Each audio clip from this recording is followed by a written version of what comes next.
Hello students, we started learning about communication system, right? Actually, I think it's becoming very interesting to learn about communication system. In fact, it is one of my favorite topic.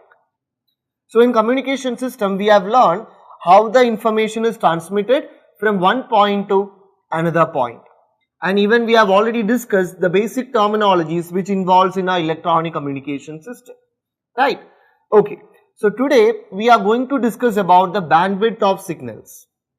So in a communication system, the message signal which we are transmitting can be voice, video or even data, right?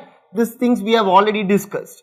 But all these three things or all these three signals which we are transmitting in an electronic communication system is in the form of electrical signal, right? Okay. So just think, does the signal strength or the signal frequency will be same? No, it's very obvious, right? Okay.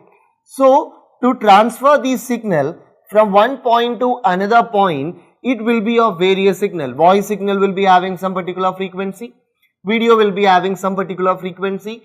Data which we are sending will be having another set of frequencies, right?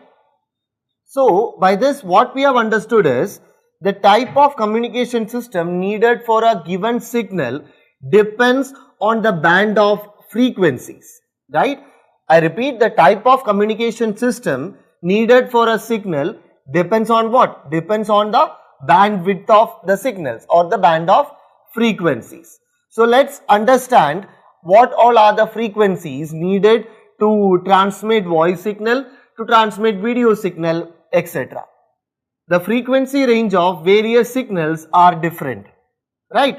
So the frequency range of a sound signal is something, the frequency range of video will be another, or the frequency range of data will be something else, right? So the bandwidth of a signal mainly or basically depending on the range of frequency.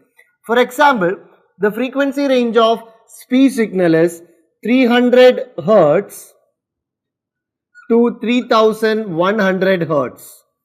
It is the frequency range of speech signal.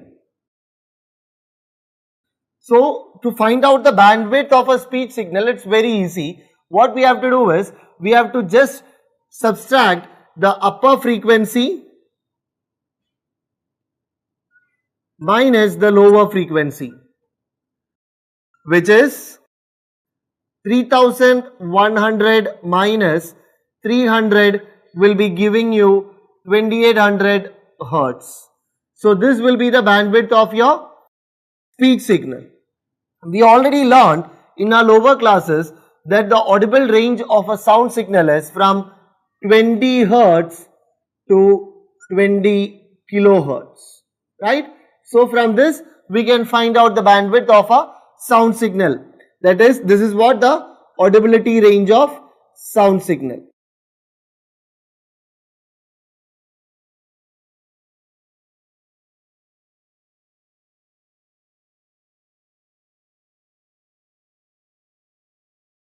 So now you can imagine why this bandwidth of signal is very much important, right? Because the thing which we are watching in TV, let's say a movie, let's say a match, anything, it's a combination of both sound and video, right? So now let's check out the bandwidth of a video signal. Normally the bandwidth of a video signal is 4.2 megahertz. But as I have already said, the video signal is a combination of both sound and picture. The bandwidth is normally allocated in 6 megahertz, right?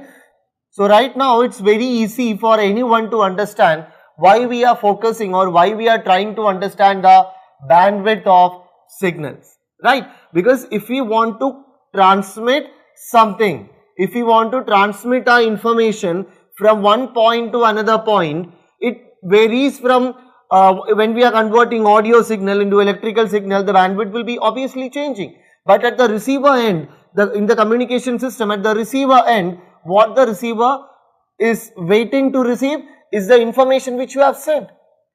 That can be an audio signal, that can be a video signal, that even can be a data, right?